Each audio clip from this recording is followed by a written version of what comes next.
Leaders need to make effective decisions.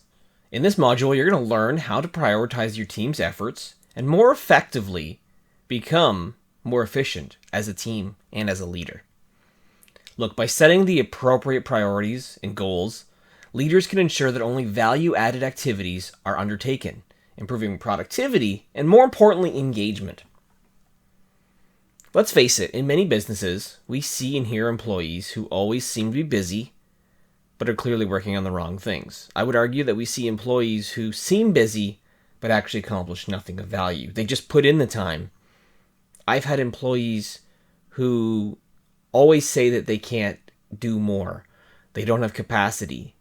But when you really dig deep and you look into it, they actually don't do anything. They don't provide value. I've often spoken, whether it's been on my podcast or whether it's been in interviews that I've had or just coaching employees, that people are either busy or productive. But there's a difference between those two. Many people fail to realize this. It's okay to be busy if you're productive, if you're working on the tasks that provide the most value. But too many people lack focus because they're working on things that are not prioritized. Therefore, it's making them less productive overall. So help your team by doing some of the following. Have a top priority task mentality. By that, I mean you should only spend time on 3 maximum main priorities per day. Because if it's not a priority, I don't recommend even touching it until you get your priorities out of the way. I talk about this in my planner, the Achieve More Planner, which is available on Amazon. You should only focus, again, on those top 3 priorities. Anything more than that is too much, and you're going to be distracted, and you're going to be disappointed because you don't get things done. Now, getting better organized, whether it's your desk layout, your email inbox, your calendar, is also important too. It amazes me how unorganized many people are in terms of where they work, how they work. Whether it's clutter, it's piles of paper, it's random stuff around your desk, it makes it hard to be super effective if you're in a messy environment. So remove distractions that ultimately cut down on what you can achieve. When you do so, it'll do wonders. It holds true with people with emails.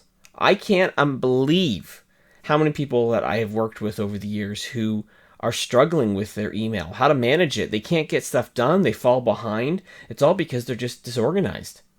No wonder I don't get a response from them because, again, they're very disorganized in terms of their approach. So they have to set a priority for themselves to focus on only a few things to clean up what needs to be done.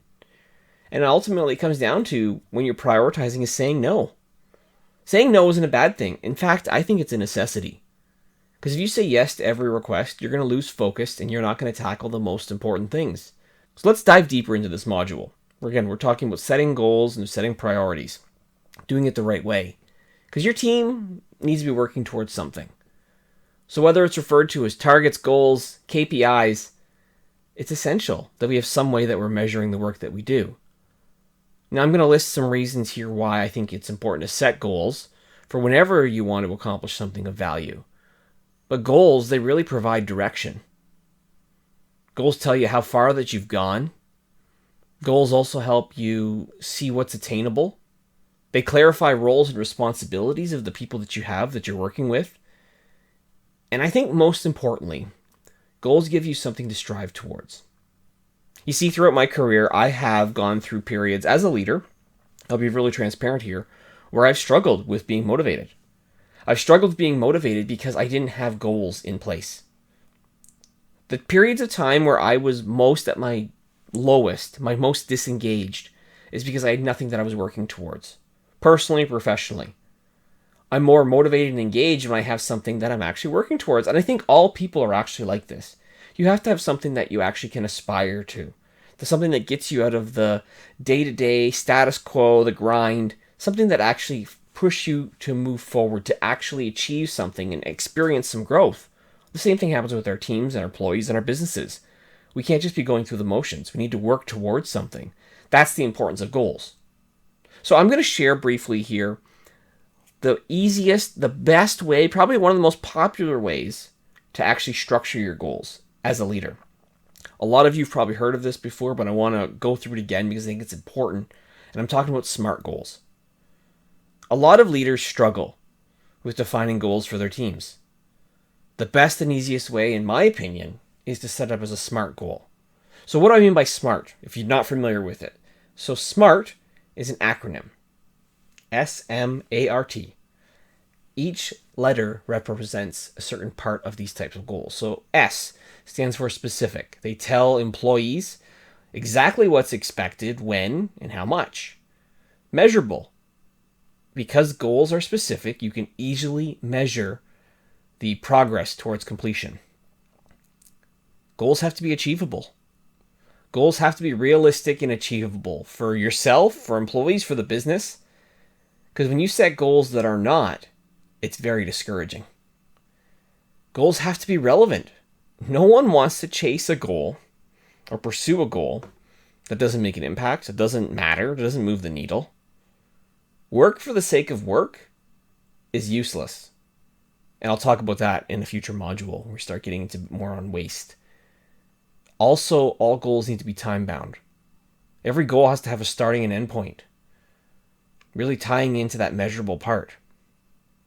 If you can master setting SMART goals the right way, you're going to be more successful.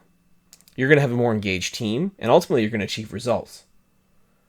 Setting direction, priorities, and goals are essential for leaders of all types, all experience levels. You have to do so. When setting direction, the number of goals and priorities has to again be set to a select few. If the list is long, everything is seen as a priority, which means nothing is a priority. So I think one of the easiest and best ways to really determine whether something is a priority is ask yourself this question. Are the goals that we're trying to achieve urgent and important? If they're not truly urgent, if they're not truly important, well then they're not a priority and they shouldn't be focused on.